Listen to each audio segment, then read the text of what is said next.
This presentation is brought to you by Arizona State University's Julianne Wrigley Global Institute of Sustainability and a generous investment by Julianne Wrigley. Now, we have these urbanists who are called the new urbanists, whom I respect very much because they have done a wonderful work. But basically, I think in the United States, many urban experts have idealized the first half of the 20th century city. It was so wonderful. People, the neighbors knew each other. The shops were close by, mixed use, so wonderful. But I mean, if they were so wonderful, why did everybody leave as soon as they could when they had cars? I mean, as soon as they could, they left for the suburbs. So maybe it was not so wonderful. They were escaping from cars. They were escaping, and we will see about this a little later. Look, this is a wonderful book by Peter Norton. He says, before 1920, American pedestrians crossed streets wherever they wished, walked in them, and let their children play in them. In 1914, the Chamber of Commerce in Rome, New York, had to ask pedestrians not to visit in the street and not to manicure your nails on the streetcar tracks, with limited success. So, the city of the first half of the 20th century was fine before cars appeared. In fact, in the same book, it says in 1907, in 1900, there were no Americans killed by cars, in 1900. But in the 1920s, motor vehicle accidents in the United States killed more than 200,000 people, almost the same as Americans killed in the Second World War. In 10 years, when 20 years before, not one single person had been killed by cars.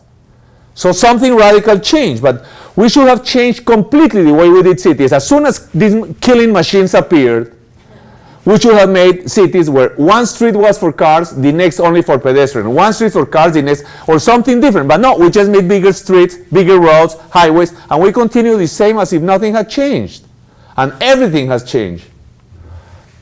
Streets were the playgrounds for most of cities' children, but in the 1920s, street games were becoming high-stakes gamble. In 1925, in the United States, cars and trucks killed about 7,000 children.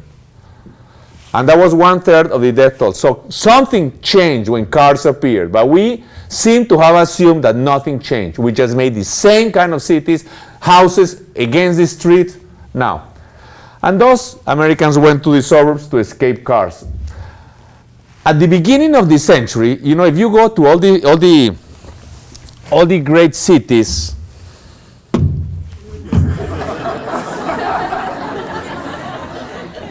he doesn't like what I'm saying. Any city before cars, the wealthiest people had the homes in the main arteries. I am sure if Phoenix existed in 1920 in a big city as it did, that the rich people had their homes in the main street. It was the same in Bogotá, in Ahmedabad in India, in Paris, everywhere. As soon as cars appeared, the rich go as far as they can to the farthest out suburb or wherever. So this is like in Manhattan. The main houses of the billionaires were in the main streets. And people, they like to show before cars. Also, apartments in the first floor were the most expensive ones. And not just because there were no elevators, because elevators had existed for about 60 years already. But as soon as cars appeared, then the most expensive apartments begin the penthouse, as far from the street as possible, 20-story high. Is more expensive. And even in suburbs, you see the cul-de-sac. When you have a cul-de-sac, a closed street, the house that is farthest from the entrance of the cul-de-sac is the most expensive. That's the most preferred lot, because that's, even though it's a minimum traffic, is the one that has the least traffic, the least risk of children getting killed by cars. So, see, it's clearly the way things change. Now, but cars destroyed the city, but also cars made it possible to leave the city, because once people had cars, they could go to the suburbs and go to a place where they liked better. Now,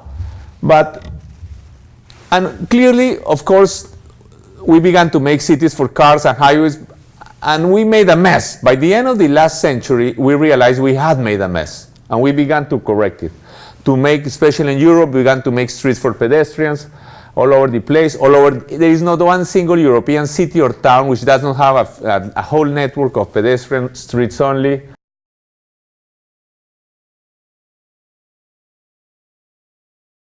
This presentation is brought to you by Arizona State University's Julianne Wrigley Global Institute of Sustainability for educational and non-commercial use only.